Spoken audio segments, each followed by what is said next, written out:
Olá, queridos, paz de nosso Senhor e Salvador Jesus Cristo, vai tudo bem com vocês? Meus irmãos, nesta oportunidade nós vamos trabalhar algumas passagens aqui nos Evangelhos, Mateus, Marcos e Lucas, que, de acordo com os pré-tribulacionistas, fala do arrebatamento, tá bom? E nós poderíamos dar o tema desta mensagem como Jesus e o arrebatamento da igreja nos sinóticos, ok? Então, gostaria de ter bastante a sua atenção, tá bom? Vamos ler as passagens que é entendida pelos pré-tribulacionistas como fazendo alusão ao arrebatamento da igreja, tá bom, meus irmãos? Mateus capítulo 24, versículo 27 diz, porque assim como o relâmpago sai do oriente e se mostra até o ocidente, assim será também a vinda do Filho do Homem. Bom, aqui, de acordo com muitos pré-tribulacionistas, e quando eu digo muitos, aqui eu vou logo lhe dizer, hoje em dia, a maioria dos pré-tribulacionistas já estão abandonando essa ideia de que Jesus aqui faça alusão ao arrebatamento da igreja. Então veja que os próprios pré-tribulacionistas confrontam os pré-tribulacionistas. Pois bem, mas vamos ver aqui o que o pré-tribulacionismo diz. Porque assim como o relâmpago sai do oriente e se mostra até o ocidente, assim será também a vinda do Filho do Homem. Ok. Isso aqui era entendido por muito tempo, a maioria, ou o pré-tribulacionismo, na sua maioria, entendia que Jesus estava fazendo alusão ao arrebatamento da igreja.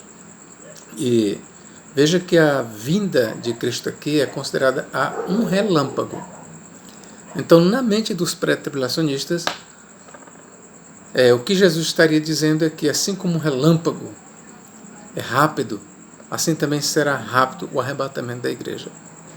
Mas quando nós vamos contextualizar essas palavras, meus irmãos, Jesus não tem em mente a rapidez do arrebatamento. Ele não tem em mente a rapidez do arrebatamento. Quando nós vamos contextualizar, nem sequer Jesus aqui fala de arrebatamento da igreja. Mas o que Jesus quis dizer com essas palavras?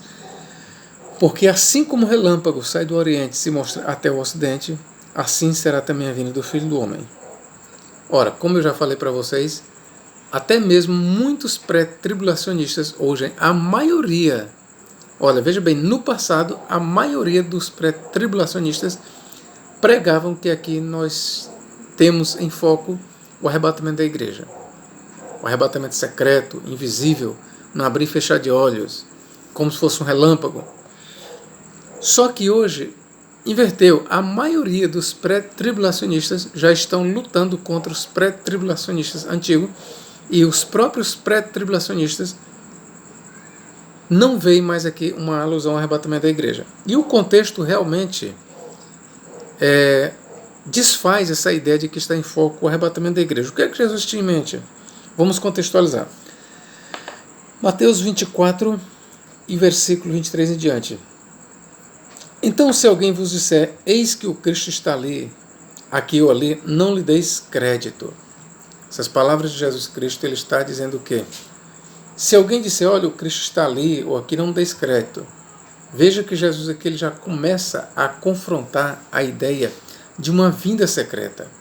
O que Jesus está dizendo é isso, olha, se alguém disser para vocês, o Filho do Homem apareceu ali, o Filho do Homem apareceu acolá, não deis crédito. Porque a vinda do Filho do Homem, ela será visível, bem patente e conhecida de todos.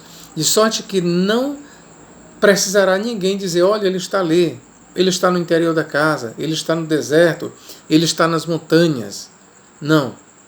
Quando o Filho do Homem vir, quando chegar o dia da manifestação de Jesus Cristo, e é sobre isso que Cristo está falando, da sua vinda em glória, visível, e não do arrebatamento da igreja, será um acontecimento tão claro, mas tão claro que ele comparou ao relâmpago. Assim como o relâmpago, quando surge, como ele diz aqui, cadê? Portanto, Assim como o relâmpago sai do Oriente e se mostra até o Ocidente, ou seja, assim como o relâmpago sai do Oriente e se mostra até o Ocidente, ou seja, ele ilumina. Quando o relâmpago aparece no céu, todos veem pela sua claridade. Então, a volta de Jesus Cristo será tão clara, tão evidente, tão notória como um relâmpago quando ilumina o céu. Prossigamos aqui, contextualizando. Então, se vos disserem, eis que o Cristo está aqui ou ali, não lhe deis crédito, porque surgirão falsos cristos e falsos profetas, e farão grandes sinais e prodígios, se possível enganariam até os escolhidos. Eis que vos tenho predito. Aí Jesus continua descrevendo aqui como será a vinda de Cristo. Portanto, se vos disserem, eis que ele está no deserto, não saiais, ou eis que ele está no interior da casa. A casa aqui, irmãos, tudo indica que Jesus tem em mente aqui a casa de Deus, o templo. Eis que ele está no interior da casa, não acrediteis. Veja, então, que Jesus Cristo ele já começa aqui a negar que a sua vinda será secreta. Jesus ele disse, se alguém disser ele está no interior da casa, não saiais. Se ele está no deserto, não vades. Se ele está nas montanhas, não vá. Aí ele vai concluir a sua palavra com uma ilustração. Porque assim como o relâmpago sai do Oriente e se mostra até o Ocidente, assim será também a vinda do Filho do Homem. Então, meus irmãos, o que Jesus está falando aqui é da sua vinda. E vinda de Cristo e arrebatamento da igreja são coisas distintas. Os próprios pré-tribulacionistas, eles sabem e ensinam isso. Mas por muito tempo eles erraram, como erram em outras coisas.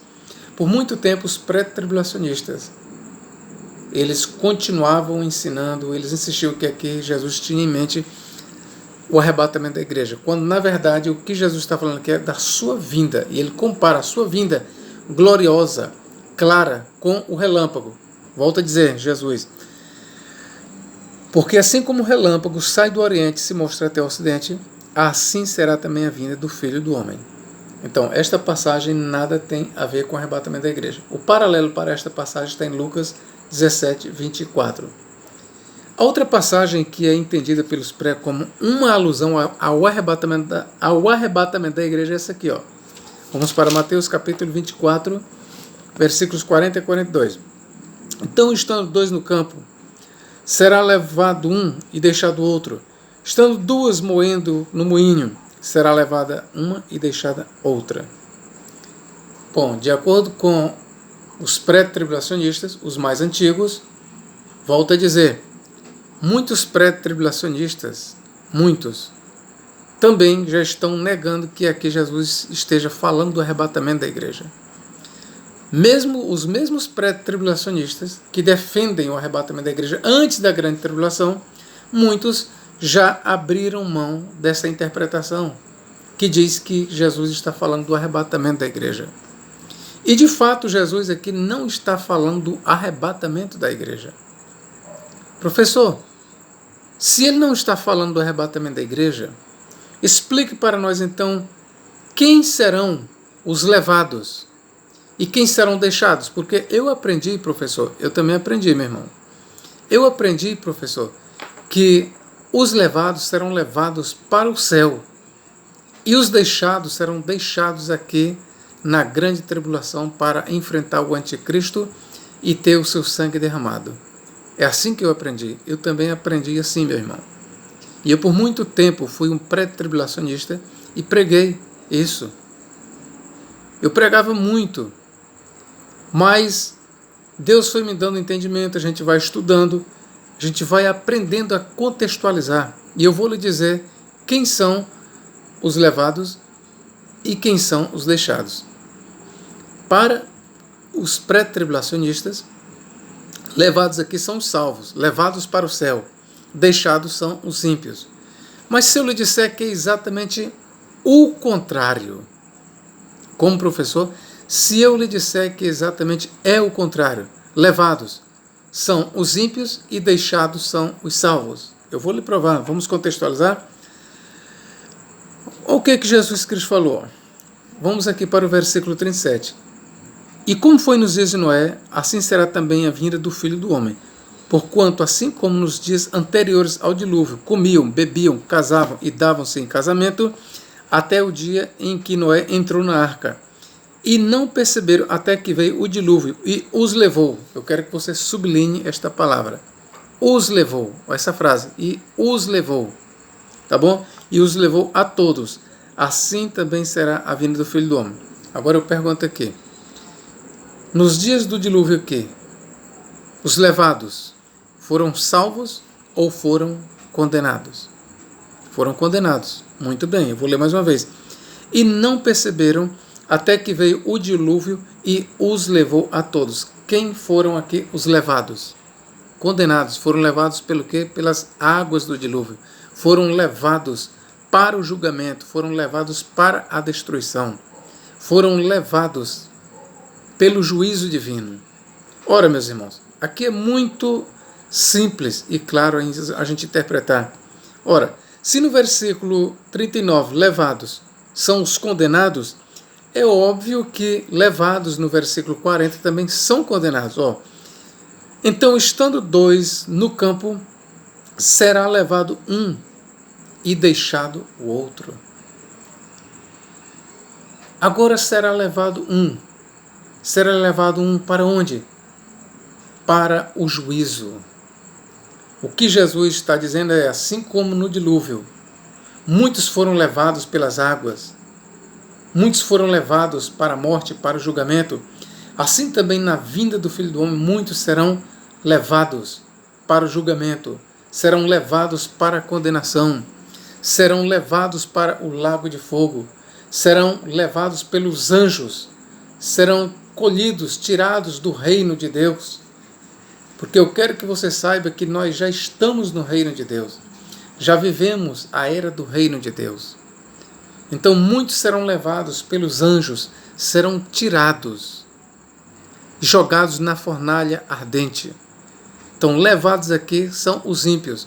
E essa interpretação que eu estou lhe dizendo aqui, eu já vi muitos pré-tribulacionistas, inclusive pastores, dizendo exatamente isso, que levados aqui não são salvos, e sim os ímpios. Então veja que até mesmo muitos pré-tribulacionistas descartam esta ideia de que Jesus está falando aqui do arrebatamento da igreja e que Jesus estaria falando o seguinte: uns serão levados para o céu, outros serão deixados na terra.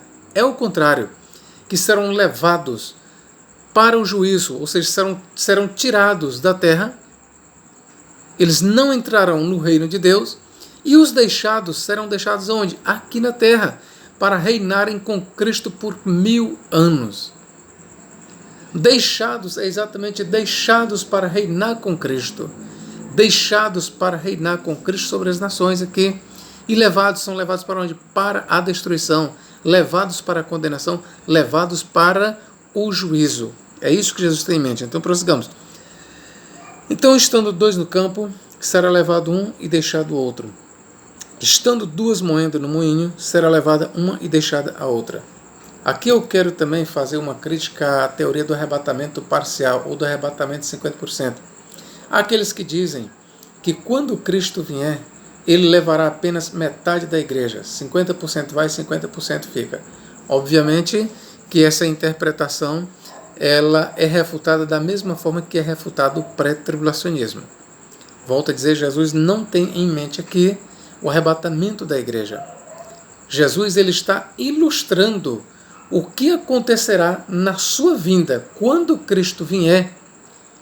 Quando Cristo vier, prestai bem atenção, uns serão levados, assim como muitos foram levados pelas águas do dilúvio, foram pegos de surpresa. Assim também, quando Cristo vier, muitos serão pegos de surpresa e serão levados para julgamento, e outros serão deixados aqui na terra para reinar com ele durante 1000 anos. Vamos lá. Olha o que diz Jesus, 42. Vigiai, pois, porque não sabeis que hora há de vir o vosso Senhor. Veja que a questão aqui é a volta de Cristo e não o arrebatamento da igreja. Volto a lhe dizer, arrebatamento da igreja é uma coisa e vinda de Cristo é outra. Vinda de Cristo é a sua saída do céu para aqui na terra. Vinda de Cristo diz respeito à sua saída do céu para reinar aqui na terra por 1000 anos. Arrebatamento da igreja fala da retirada da igreja aqui da terra, dos 4 cantos da terra, para encontrar o Senhor nos ares quando ele já estiver vindo aqui para a terra. Antes de Cristo tocar os seus pés no Monte das Oliveiras, antes de ele chegar aqui na terra, a igreja ela é tirada da terra. É isso que fala de arrebatamento da igreja. Fala da retirada da igreja objetivo, para encontrar o Senhor no ar. E como diz Paulo, e assim estaremos para sempre com o Senhor. Onde? Aqui na terra. Ok? Mas considerar isto, se o pai de família soubesse a que vigília da noite havia de vir o ladrão, vigiaria e não deixaria que fosse arrombada a sua casa. Por isso estáis vós apercebidos também, porque o Filho do Homem há de vir a hora em que não penseis. Aqui Jesus está falando da sua vinda. A vinda de Cristo. E veja que a vinda aqui em questão, queridos, é a vinda gloriosa. Está lá em Apocalipse 1,7, todo olho verá. É a vinda gloriosa de Cristo. E é sobre esta vinda que Cristo está dizendo que o dia e a hora ninguém sabe. Nem os anjos, nem o Filho, mas unicamente o Pai que está no céu. O paralelo para esta passagem, um será levado, outro será tomado. Um será levado, outro será deixado, está em Lucas, capítulo 17, versículos 34 a 36. Vamos ler aqui outra passagem que os pré-tribulacionistas antigamente diziam, hoje quase não se ouve, mas eu mesmo ouvi muitos pré-tribulacionistas interpretarem que aqui fazia uma certa alusão ao arrebatamento. Mateus capítulo 24, versículo 19, o que diz aqui, ó. Ai das grávidas e das que amamentarem naqueles dias. O paralelo está em Marcos 13, 17. Ora, eu participei de alguns debates e a gente se juntava, era um grupo, e com base nesta passagem a gente era ensinado que Cristo estaria aqui fazendo alusão ao arrebatamento, e então a gente perguntava, mas e o que acontecerá com as mulheres grávidas no arrebatamento? A gente ficava especulando aquele negócio. Bom, meus irmãos, a verdade é que, primeiro, 2 coisas que nós temos que saber. Primeiro, essa questão de o que acontecerá com as mulheres grávidas e que amamentarem no dia do arrebatamento, não sabemos. Tudo que a gente vir a falar é especulação. Eu nem perco tempo com isso, tá bom? E sobre esta passagem fazer referência ao arrebatamento, não faz. Aqui um vídeo anterior que eu lancei há uns 2 dias atrás. Ora, por que Jesus falou ai das grávidas e das que amamentaram naqueles dias? O que Jesus tinha em mente aqui, meus irmãos? Era o cerco de Jerusalém, ou seja, a destruição de Jerusalém pelos romanos. Era isso. Eu vou ler aqui dos versículos 15 para você em diante, ó. Quando, pois, virdes que a abominação da desolação de que falou o profeta Daniel está no lugar santo, quem lê entenda. A abominação da desolação aqui faz referência ao exército romano. É só você ler em Lucas 21, 20. E o lugar santo aqui é Jerusalém. Lucas 21, 20 interpreta. Lucas, veja bem, você pode ler Lucas 21, 20, que Lucas não faz alusão ao lugar santo e nem usa o termo abominação da desolação. No lugar da abominação ele diz exército. E no lugar do lugar santo ele usa Jerusalém. Ele diz, quando virdes Jerusalém cercada pelo exército, sabei que é chegada a sua desolação. A desolação de quê? De Jerusalém. Então veja que Lucas ele está interpretando a fala de Mateus e a fala de Marcos, tá bom? Quando Jesus disse, mas ai das grávidas e das que amamentaram naqueles dias, ele está falando aqui da fuga dos cristãos durante o cerco de Roma contra Jerusalém.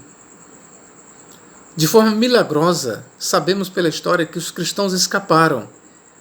Mas o que nós temos aqui é uma profecia de Jesus, e Jesus diz, e orai, para que a vossa fuga não aconteça nem no inverno e nem no sábado.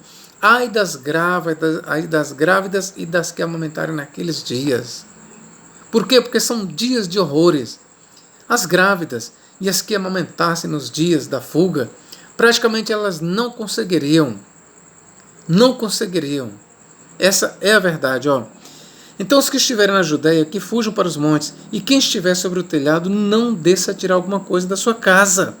E quem estiver no campo não volte atrás a buscar suas vestes, mas ai das grávidas e das que amamentarem naqueles dias. Que dias? Nos dias da grande tribulação que se abateu sobre Israel. No ano 70, Roma destruiu a cidade de Jerusalém e o templo. E é isso que Jesus tem em mente. Ok? Então Jesus aqui ele está instruindo os seus discípulos, a igreja, para quando essas coisas começarem, quando eles verem o exército romano cercando a cidade de Jerusalém, eles poderiam fugir. Quem estivesse no deserto não entrasse na cidade. Quem estivesse no telhado não descesse. Onde a pessoa estivesse, dali fosse para frente, fugisse para o deserto. E aí Jesus lança aqui um ai. Ai para as grávidas. Ai para as que amamentarem naqueles dias. Então veja, meus queridos, que toda vez que a palavra ai é usada, fala de dor, de maldição, de lamentação e não de bênção. Sempre quando se diz ai, ai, ai, se fala de sofrimento, de desgraça.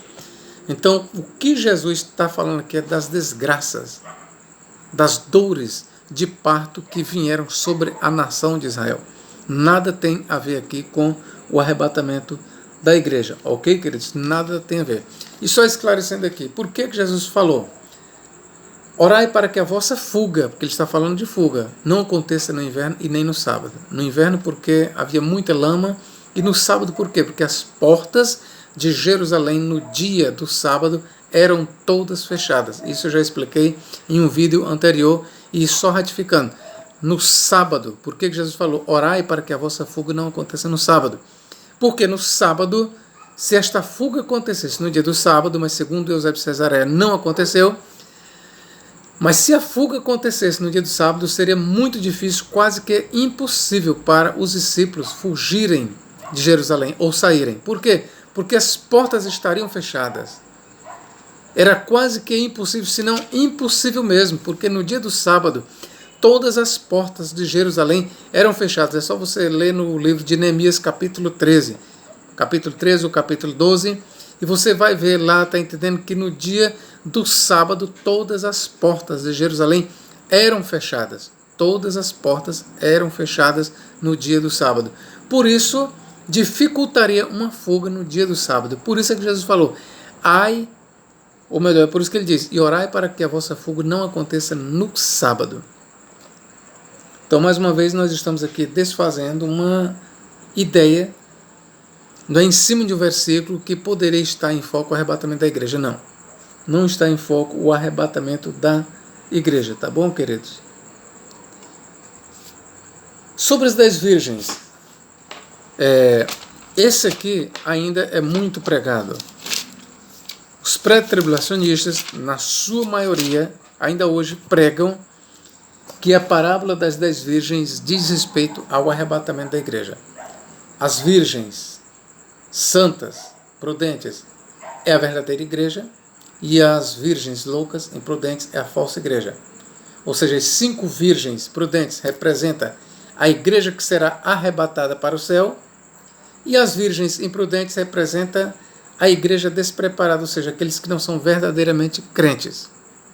Então, os pré-tribulacionistas ainda hoje acreditam, na sua maioria ainda hoje acredita que a parábola das 10 virgens fala do arrebatamento da igreja, ok? Fala do arrebatamento da igreja. Agora, a minha pergunta é, será que Jesus, quando falou a parábola das 10 virgens, ele estava falando do arrebatamento da igreja? Vamos fazer a leitura, né, meus queridos? Mateus capítulo 25 e versículo.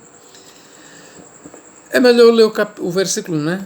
Então o reino dos céus será semelhante a 10 virgens, que tomando as suas lâmpadas saíram ao encontro do esposo. Eu quero logo dizer que as 10 virgens de fato representam o povo de Deus, ok?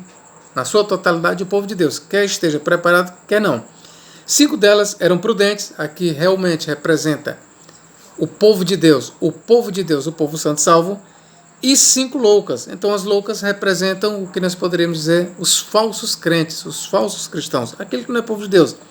As loucas, tomando as suas lâmpadas, não levaram azeite consigo. O azeite aqui representa o Espírito Santo. Mas as prudentes levaram azeite em suas vasilhas, com as suas lâmpadas, e tardando o esposo que é Cristo, tosquenejaram todas e adormeceram. Ok, todos adormeceram, isso não significa despreparo. Isso tão somente adormeceram, por quê? Porque Cristo custou a vir, ok? Mas não é que adormeceram significa despreparo, porque veja que todas adormeceram. Adormeceram por quê? Porque o noivo tardou. Mas as prudentes levaram azeite em suas vasilhas, com as suas lâmpadas, e tardando o esposo, tosquenejaram todas e adormeceram. Mas à meia-noite, veja que Cristo aqui prepara o cenário para uma coisa. Ele aqui simplesmente está preparando o cenário para dizer que a sua vinda será de forma inesperada. Inesperada. Ninguém estará preparado no sentido de ninguém saberá o dia e a hora de ele vir. E tardando o esposo, tosquenejaram todas e adormeceram. Mas à meia-noite ouviu-se um clamor. Aí vem o esposo, sai-lhe ao encontro. Então todas aquelas virgens se levantaram e prepararam suas lâmpadas. Tá bom? E as loucas disseram às prudentes: dai-nos do vosso azeite, porque as nossas lâmpadas se apagaram. Vejam que as loucas não tinham azeite, ou seja, não tinham o Espírito Santo. Mas as prudentes responderam, dizendo: não seja caso que nos falte a nós e a vós. Ide antes aos que o vendem, e comprai-o para vós. E, tendo elas ido comprá-lo, chegou o esposo, e as que estavam preparadas entraram para as bodas, e fechou-se a porta. Aqui os pré-tribulacionistas dizem que nós temos aqui o arrebatamento da igreja. Eles dizem que as bodas serão no céu e durarão 7 anos. Primeiro, onde é que o texto aqui está dizendo que as bodas serão no céu? Segundo, onde é que o texto está dizendo que as bodas durarão 7 anos? Aqui eu quero só lhe dizer que muitos pré-tribulacionistas dizem que as bodas serão na terra. Ok? Eu tenho livros aqui de pré-tribulacionistas que muitos pré-tribulacionistas confrontam outros pré. Uns pré dizem que as bodas serão no céu e que durará 7 anos. Outros pré-tribulacionistas dizem que não, que as bodas aqui refere-se ao período milenial. E o que está certo, irmãos? As bodas aqui, está entendendo? Elas serão celebradas aqui na terra. As bodas aqui falam do reino de Deus, da união entre Cristo e a igreja aqui na terra. E tendo elas ido comprá-lo, chegou o esposo, e as que estavam preparadas entraram com ele para as bodas, e fechou-se a porta. E depois chegaram também as outras virgens, dizendo: Senhor, abre-nos a porta. E ele respondendo disse-lhes: em verdade vos digo que não vos conheço. Vigiai, pois, porque não sabeis o dia nem a hora em que o Filho do Homem há de vir. Veja que está em foco aqui a vinda do Filho do Homem, e não o arrebatamento da igreja. Nós poderíamos, por implicação, vermos aqui o arrebatamento da igreja, podemos. Mas lembre-se, o que está explícito aqui é a vinda do Filho do Homem. Cristo aqui não está descrevendo nada sobre o arrebatamento da igreja. Ele está falando que a sua vinda será num dia inesperado. E a parábola aqui, ela ensina isso, que Cristo, ele virá, ele tardará, ou seja, ele virá numa hora em que ninguém está esperando. Todos tosquenejaram e chegaram até mesmo a adormecer. Adormeceram por quê? Porque ele tardou. Mas quando foi à meia-noite, escutou-se um grito. Aí veio um noivo. E todos acordaram. Mas umas tinham azeite, ou seja, tinham o Espírito Santo, outras não tinham. Somente as que tinham o Espírito Santo estavam preparadas para receber a Cristo. Esse é o moral da história.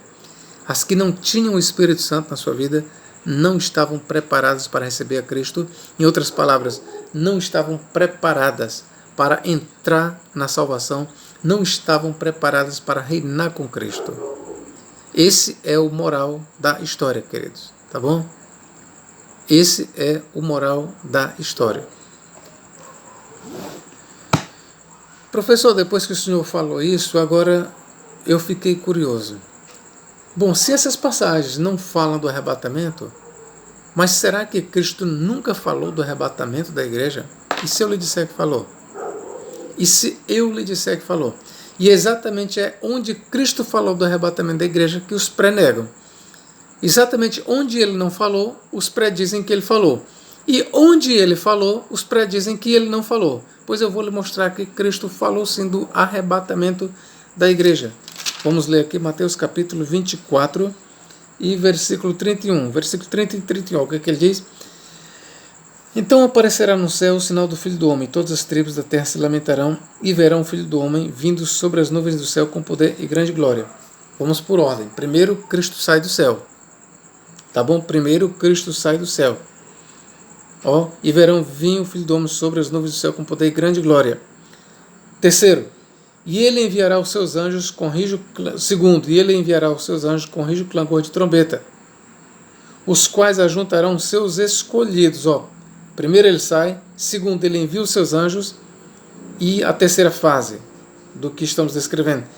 E os anjos, eles recolhem os eleitos, ou seja, os eleitos da igreja, a igreja dos quatro cantos da terra. É aqui onde Cristo fala do arrebatamento da igreja para encontrá-la nos ares. E ele enviará os seus anjos com rijo clangor de trombeta, os quais ajuntarão seus escolhidos.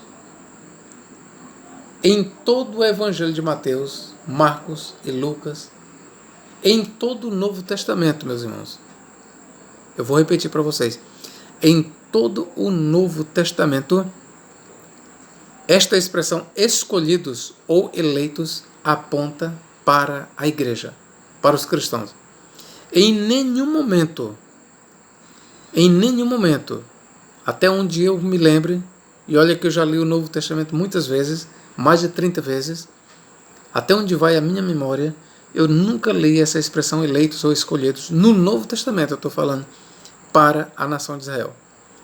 Porque os pré-tribulacionistas dizem que está em foco aqui o ajuntamento da nação de Israel. Não. Aqui está em foco o ajuntamento da igreja, que está espalhada nos quatro cantos da terra. Quando Cristo vier, quando ele sair do céu, ele enviará os seus anjos, os quais serão enviados e ajuntarão os escolhidos da igreja, dos quatro cantos da terra. É isso que Cristo tem em foco, o arrebatamento da igreja. E ele enviará os seus anjos com rijo clangor de trombeta, os quais ajuntarão seus escolhidos desde os quatro ventos, de uma a outra extremidade dos céus. Esta mesma passagem, o paralelo está em Marcos 13, 27. Tá bom? Nós temos a mesma alusão. Então, meus irmãos, Cristo, aqui, onde eu li, de fato, Cristo faz alusão ao rapto, ao arrebatamento, ao ajuntamento da igreja. Professor, mas ele não usou o termo arrebatamento, mas ele está falando do ajuntamento, da reunião dos santos. E essa expressão reunião, ajuntamento, é uma outra expressão para arrebatamento. E eu vou lhe provar. Vamos aqui para o que Paulo diz em 2 Tessalonicenses. Veja que Cristo está falando, reunirá, ajuntará, está falando do ajuntamento dos santos, da reunião dos santos.